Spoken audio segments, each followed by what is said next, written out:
पाकिस्तान और दुनिया भर में नॉलेज हाउस ऑफिशियल की व्यूअर्स अस्सलाम वालेकुम नाज़रीन। आज हम एक अहम करंट अफेयर्स के टॉपिक के ऊपर बात करने जा रहे हैं।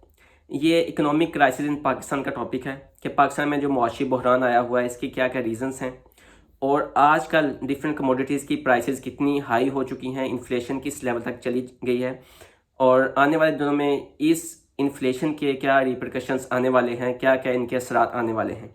इन तीनों पैरामीटर्स के ऊपर हम बात करेंगे। तो सबसे पहले हम आपको बताते हैं कि इस टाइम डिफरेंट कमोडिटीज़ की जो प्राइसेस हैं हाई इन्फ्लेशन की वजह से कहाँ कहाँ पहुँच चुकी हैं। इस टाइम पाकिस्तान के अंदर इंटर बैंक के अंदर डॉलर की जो प्राइस है 280 रुपीज़ हो चुकी है। इसके साथ साथ पेट्रोल प्राइसेस 250 रुपीज़ हो चुकी हैं पर लीटर, डीजल की प्राइस 263 रुपीज़ पर लीटर हो चुकी है। इसके साथ साथ सोने की जो प्राइस है 2,02,000 रुपये का हो चुका है पाकिस्तान के अंदर। इसके साथ साथ डिफरेंट और कमोडिटीज़ हैं उनकी प्राइसेस बढ़ गई हैं। सरिया है, सीमेंट है, कंस्ट्रक्शन मटेरियल्स की प्राइसेस बढ़ गई हैं। इलेक्ट्रॉनिक्स से जितनी भी सामान है, जितनी भी चीज़ें इंपोर्ट होती हैं या स्टॉक हमारे पास पड़ा है उसकी प्राइसेस बढ़ गई हैं। ये सारी वजूहत हैं डिमांड एंड सप्लाई की वजह से। इसके साथ साथ और डिफरेंट कंपनीज़ हैं पाकिस्तान के अंदर, ऑटोमोबाइल इंडस्ट्रीज़ हैं, उन्होंने अपनी बाइक्स, कार्स, इन सब की प्राइसेस इंक्रीज़ कर ली हैं। इसके अलावा जो किचन आइटम्स हैं, कुकिंग ऑयल है, अंडे हैं, आपके पास घी है, इसके अलावा मुर्गी का गोश्त है, जितनी भी चीज़ें हैं इनकी प्राइसेस इंक्रीज़ हो रही हैं।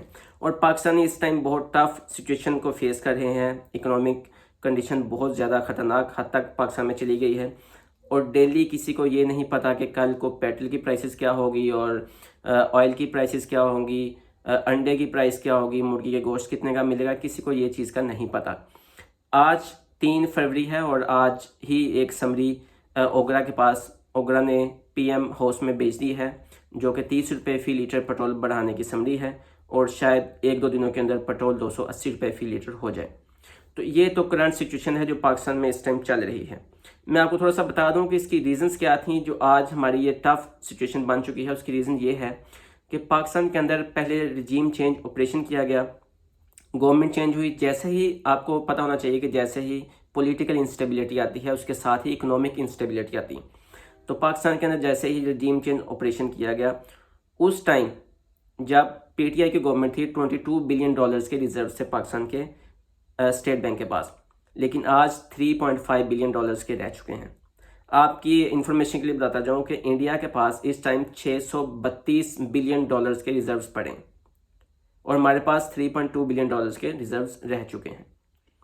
अब मैं थोड़ा सा आपको बताता हूं कि पाकिस्तान में एक तो रिजीम चेंज ऑपरेशन किया गया, फिर हमारे जो अखराजात बहुत ज़्यादा हुए, इतनी बड़ी कैबिनेट बना दी गई, उनके पास जो गाड़ियाँ, फ्यूल, उनके अखराजात, उनको जो लिविंग अलाउंस मिला, रेजिडेंशियल अलाउंस, इसके साथ साथ उनको कन्वीनियंस अलाउंस, डिफरेंट टाइप्स के मेडिकल अलाउंस, ये मिलते गए तो अखराजात बढ़ते गए। टैक्स कलेक्शन कम हुई हमारे पास और करप्शन, मनी लॉन्ड्रिंग ये भी इंक्रीज़ हुई। इन्होंने अपने केसेस माफ़ करवाए करंट गवर्नमेंट ने। तो ये सारी वजूहत थी। तो एट दी एंड हमारे पास 3.5 बिलियन डॉलर्स के बस रिजर्व्स रह चुके हैं। अब मैं आपको एक सिंपल सा एक फार्मूला बताता हूँ कि पाकिस्तान में डॉलर्स के आने के क्या क्या तरीके हैं।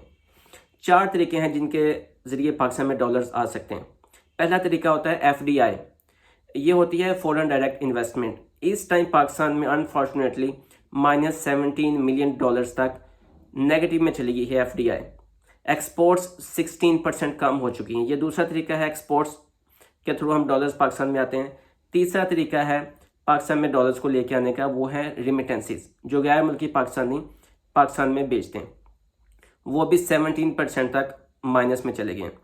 अब चौथा तरीका होता है कि इंटरनेशनल एजेंसीज के थ्रू हम पाकिस्तान में डॉलर्स मंगवाते हैं, वो भी हमारे पास अभी नहीं आ रहे। अब करंटली पाकिस्तान की जो गवर्नमेंट है वो IMF के प्रोग्राम में चली गई है। IMF का वफ़द पाकिस्तान में इस टाइम है और ये 9 फरवरी तक पाकिस्तान में रहेगा।